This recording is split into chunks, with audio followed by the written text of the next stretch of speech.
Hi, my name is Lydia Felice Robinson, and we are Valor Step Ministry. Before we present our step, we would like to share a little bit of our testimonies with you. Again, I'm Lydia Felice Robinson. I'm 19 years old from Kansas City, Kansas. Growing up for the first part of my life was very chaotic. I lived in a very argumentative household where I saw a lot of fights, and police frequented my house. At a young age, my parents got divorced, and once my mother got remarried, we then lived in a Christian household and lifestyle. Looking on the outside in, you would think that I was the perfect child. I didn't give my parents any problems or anything. I worked 2 jobs while in school, and I was very involved in the church. But what many people didn't know, and even I didn't know, was that I held a lot of anger within my heart because of my parents' divorce. So when I went away to college, I was involved with many different people, and it turned out that many of these people were not living a lifestyle pleasing to God, and they were involved in gangs and drug dealings, which was unbeknownst to me. So when I found this out, it just showed me how much that God loved me and how He protected me even when I didn't think I needed to be protected. So in this way, God took all that anger out of my heart and He replaced it with His unconditional love. And because of this, I would like to tell everybody that God is always there, and whether you think you need His protection or not, you do. Hi, my name is Nicole Tunstall. I'm from everywhere. I'm a military brat, so I travel a lot, so I don't really have a place to call home. I am a PK, a preacher's kid, but that didn't mean that I didn't have troubles and issues and problems I was dealing with, and one of the ones that I was dealing with was anorexia and bulimia. I had an insecurity problem, and I didn't view myself as beautiful. I didn't view myself as small enough, or there was always something wrong.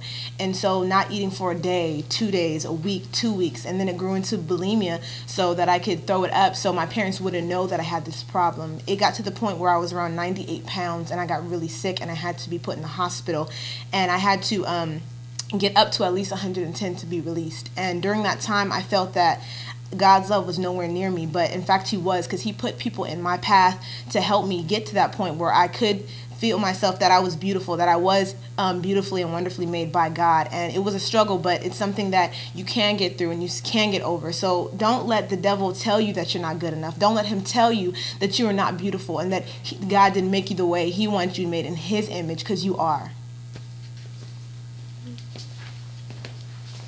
Hey, my name is Dominique Williams. I'm 18. I'm from Chicago, Illinois. When I was thinking about my testimony, at first I felt like I didn't have one because I haven't really been going through anything. But I am a preacher's kid as well, and there's always a stereotype as to on preacher's kid as far as, oh, you're going to be rebellious when you grow up and when you go out and go to school or whatever, or they want you to be perfect and they wait for you to fall. And so I was going through that a little bit. But I realized that I can't overcome any stereotype that anyone puts on me. And I just want to let everyone else know out there that if anybody put a stereotype on you as far as like, oh, you can't do this for whatever reason, just ignore them and let them know, like, I can do it. And with God, all things are possible.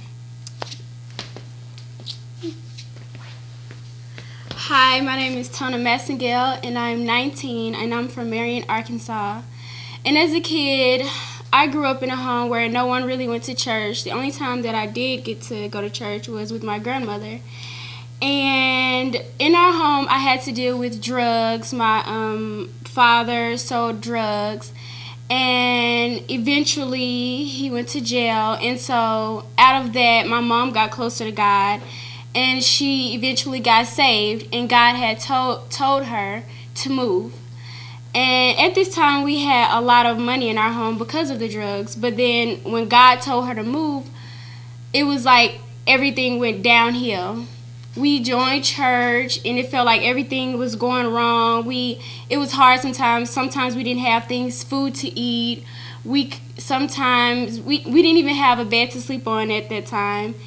But then God kept on moving through our lives, and He took us from the bottom and He brought us back up, and now everything is flourishing. And through Christ we survived hard times, and He just took care of my family even when my mom wasn't saved and stuff like that. So I believe that God can do anything. Through Christ, anything can happen. So Hi, my name is Tiffany Everidge, and I'm also from Chicago, Illinois. I'm 21 years old, and I'm a senior in college now. And I grew up in what seemed, from the outward, it seemed like a really good home, really stable. Both my parents were Christians, but we had a lot of struggles going on. My parents, it was pretty chaotic in my home too. My parents they just didn't trust each other, and there was just a lot of issues there. And because of that, I didn't trust them. And so I grew really rebellious, even though I grew up in church. I was always like the token child in church. Well, it seemed like I was a token child in church. But really, like, I was doing everything contrary to what my parents wanted me to do and what I knew was right. And so that took me on a lot of detours that you don't have to go through. But it took me on a lot of detours. And over the next couple years, up till I was like 17, God sent a lot of people in my life, even people I didn't know, to pretty much give me like warnings, prophecies. Like, it was crazy. And before that, I didn't realize how real God was in my life, and what I knew I thought he was like this abstract God who just sits there and that's about it. But I didn't realize how much he wanted a relationship with me personally. And so eventually I fully committed to God, and God like completely rewarped my life. And no, it was not easy after that. I had to give up a lot of my friends. I had to give up a lot of things I was associated with, and it was very difficult. But God's grace is sufficient, and that's one thing you need to remember. And so over the next couple years, which is now, I went to college, and God has just blessed my life. It's not always easy, but he always pulls me through it, and he can pull you through it too. So just trust God. We're Valor Step Ministry. Most of us are college aged, and we step for Jesus. We do many things. We do like evangelistic dramas and like outreach and like go in these places and things like that. But our goal is to be like fully committed, sold out to Jesus, on fire. And we're called Valor Step Ministry. Valor means, and it's a French word, and it means like a sense of worthiness, which is conforming to a higher moral law. And for us, that moral law is the Bible. We fully conform to that, and that's what we live our lives by. And so we're going to do a little something for you so you can see what we're all about. Hope you like it. I am the light of the world, called out not to blend in. My affection is set on Christ. My light shines before men. A soldier trained to fight, trained to win. I am bright, ablaze, on fire. I am known, exposed, cannot be hidden. He chose. This is not a game. I represent Christ. I pledge my life to be led by God's light. I am chosen by God. My mission is clear. When I step into a room, all darkness disappears. The battle is on. It belongs to the Lord. I open my mouth with boldness. The word is my sword. Armed and prepared, I am ready to fight. Christ's resurrection gave me the right to acknowledge my King, my love, my provider, and Lord, always and forever, Valor.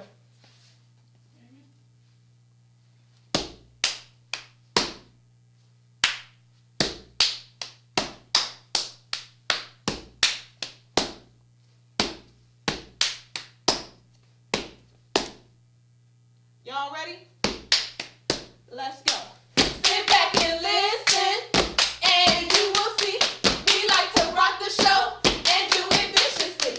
We set the standards, we lead the way. We kid, we joke, but Valor does not play. Our mission is to be a light to the world. We define light as a state of being known, exposed, to be bright, ablaze, on fire for God. What'd she say? On fire!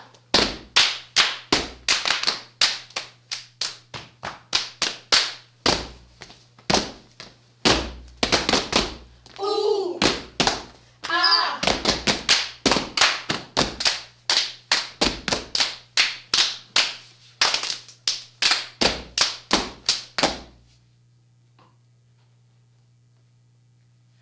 Why are Valor cats so tough?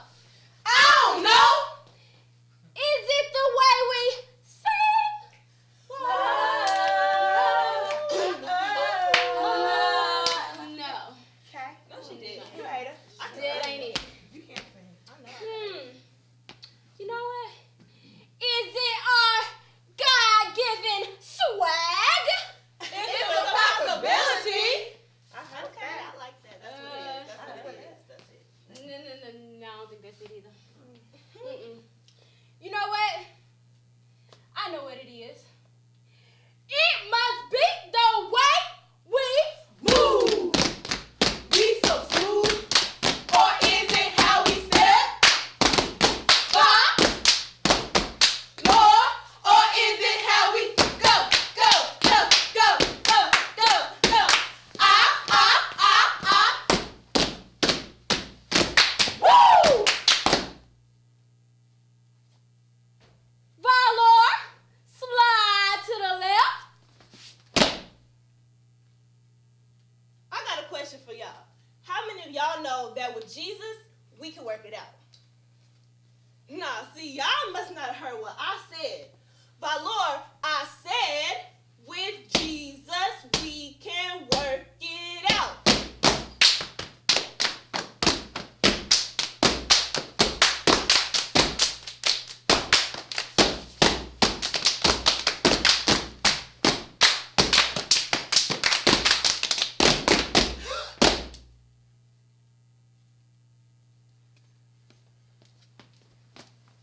Did you? She just stepped on my shoe. What? Why was She just stepped on my shoe. You stepped on my shoe. I don't even know what she's That's talking not about. even cool. You can't step You know on what? kicks. What? You know what? This reminds me of the time that the devil came and tried to steal my peace. Just like her. Tell me about it. Just like the devil. The devil tries to bring all types of confusion in my life. But you know what? God is not the author of confusion. Say that. That's how I knew it was him. But you know what? Fortunately, Ephesians 6:15 says that my feet are shod with the preparation that comes from the gospel of peace. So I ain't even gonna trip. Don't even trip. You know what I have to tell the devil though? What'd you tell the devil? I told him to get up off my shoes. Say what now? Hallelujah. Okay. What was that again? I said, get off my shoes.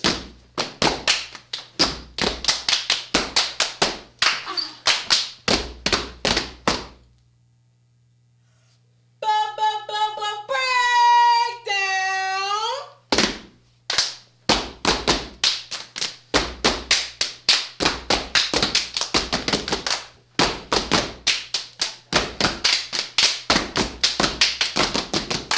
Woo! That was good. y'all. Yeah, All right. I'm tired. See you later. Where y'all going? What you doing? I'm done. We are not. I'm tired. It's over. I'm tired. We ain't done yet.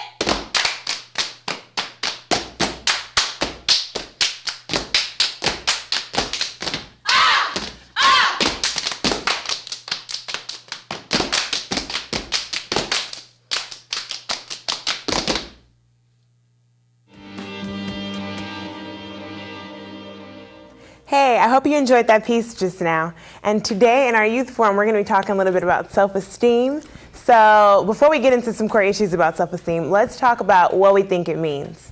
So what do you guys think it means? I would say self-esteem is your own personal view of yourself, and this can be either positive or negative, but it's just your own, how you view yourself personally. That's good. I agree. Yeah, I agree too. Yeah, so if that's what self-esteem is, then what struggles have you guys had in your lives with overcoming self-esteem or like having that positive self-esteem Negative. or negative? I can think of a negative one. One instance was I was like 10 years old and I was sitting in church minding my own business, and this little boy decides that he wants to make a mean comment towards me. And at the time I was very sensitive, so I cried.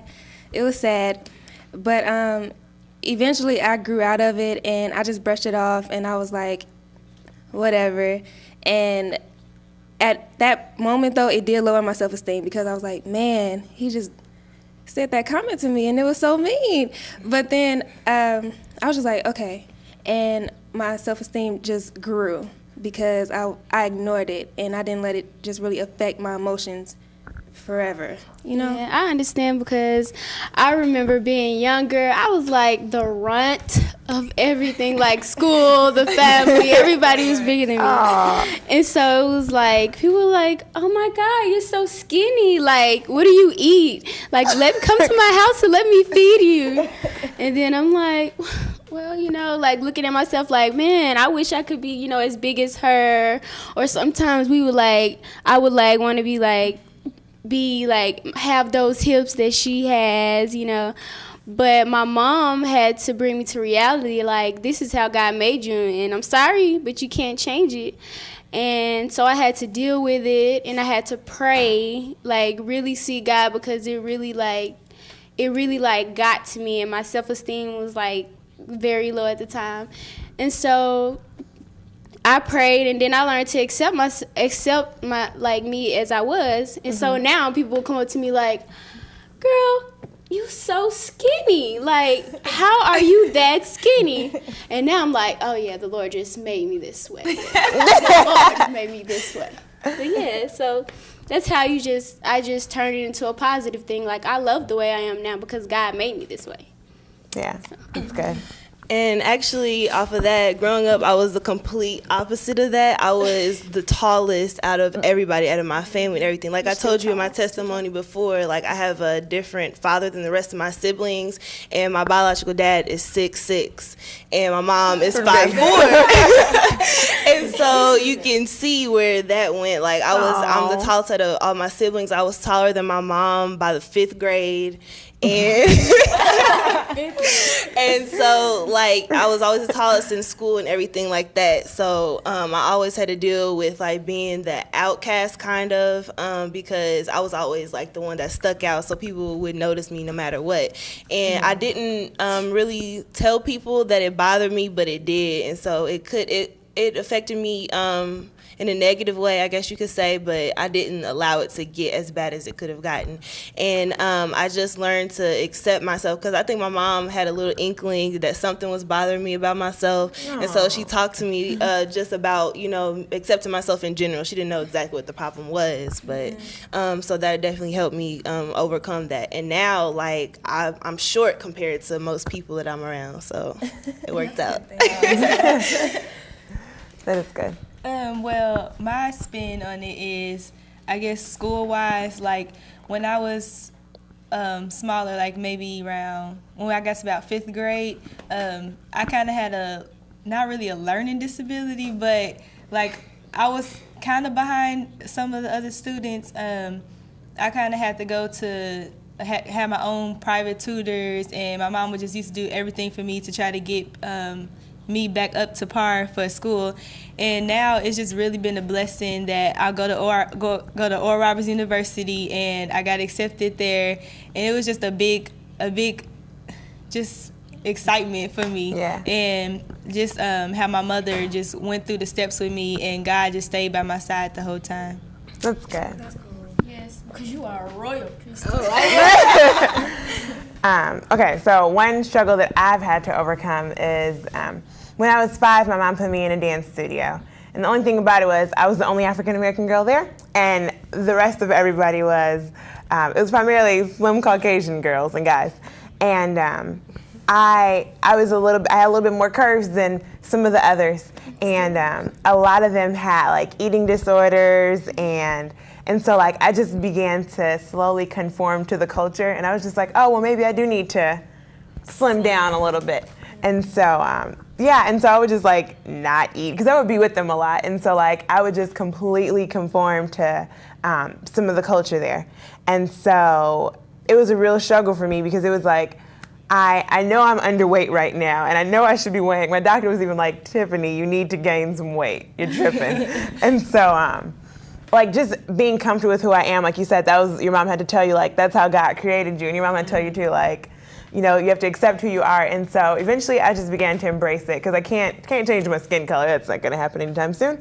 And so that was one thing that I just had to deal with, accepting who I am and, being okay with it and being comfortable in my own skin. I mean, that is a problem, because sometimes, nowadays, we see videos and we see, the culture of today's society, they set an image, they put an image before us. Yeah. And then, nowadays, we go around, singing these different lyrics, and looking at these different videos, and we try to become what they are, and because that's what's appealing to us. And really, we should just be who God, what God wants us to be, Yeah.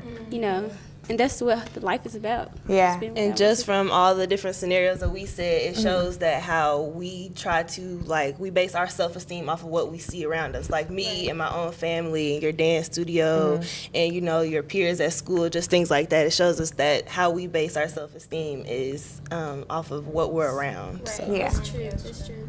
And another thing that is important that sometimes we do like undervalue, like when people say things to us, we're like, oh, you know, like, I know when we were little, I used to say, sticks and stones may break my bones, but words will never hurt me. Like, that was so far from the truth. I know I used to always say that, but like, as soon as somebody said something, I would be like, oh, you know what, I don't care, they ain't nobody anyway. And then I'd be like, man, they really just, they really just played me. Yeah, we go inside and start crying and stuff.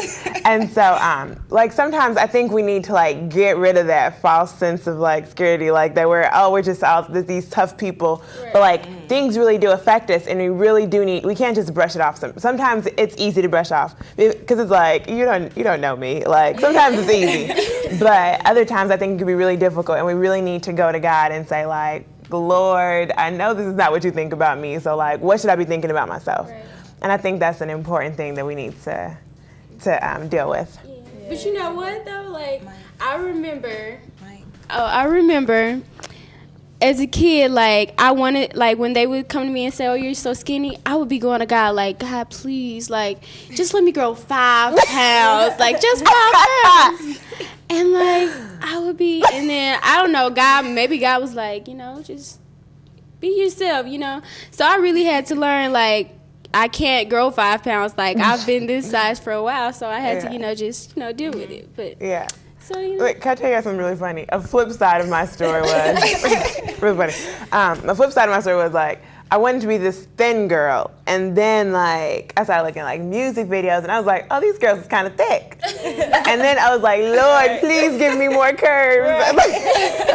And my mom was like, Tiffany, you're tripping. But, like, I was really like, oh, I just want to be full-figured and all this other stuff.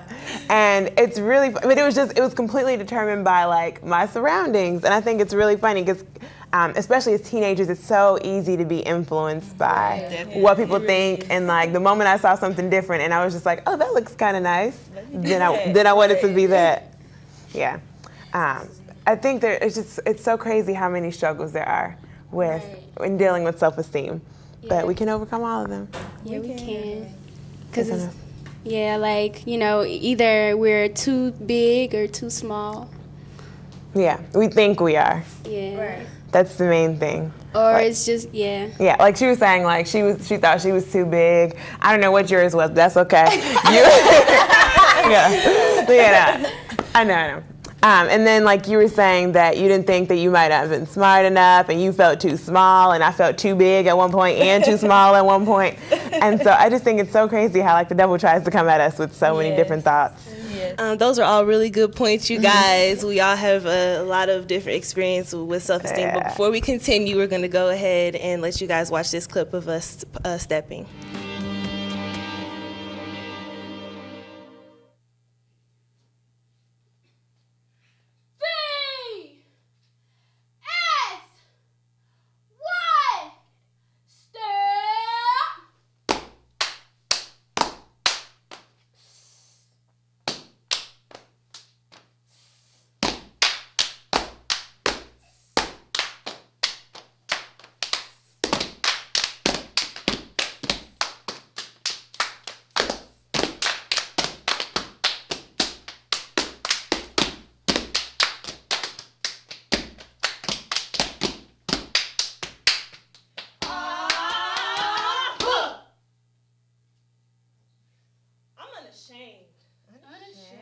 I'm not ever giving up. I'm going to glorify God. Here's my cup. Fill it up. I stand firm. Stand firm. Serve Christ till I die. I'm a living sacrifice, and I'm here to glorify. I'm unashamed. Unashamed. I ain't never giving up. I'm going to glorify God. Here's my cup. Fill it up. I stand firm. Stand firm. Serve Christ till I die. I'm a living sacrifice, and I'm here to glorify. I'm unashamed.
We gotta go to the next step. How's the next step go?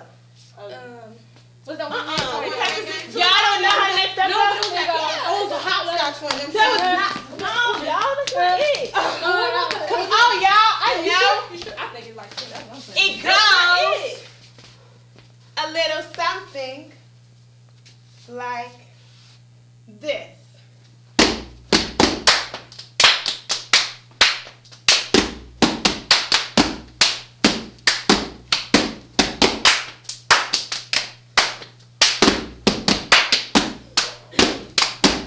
We'd love to hear from you. Write to us at P.O. Box 845, Bixby, Oklahoma 74008. Call us at 918-970-4001 or email us at www.lifeinchristTV.com. Remember, there is life in Christ, life in the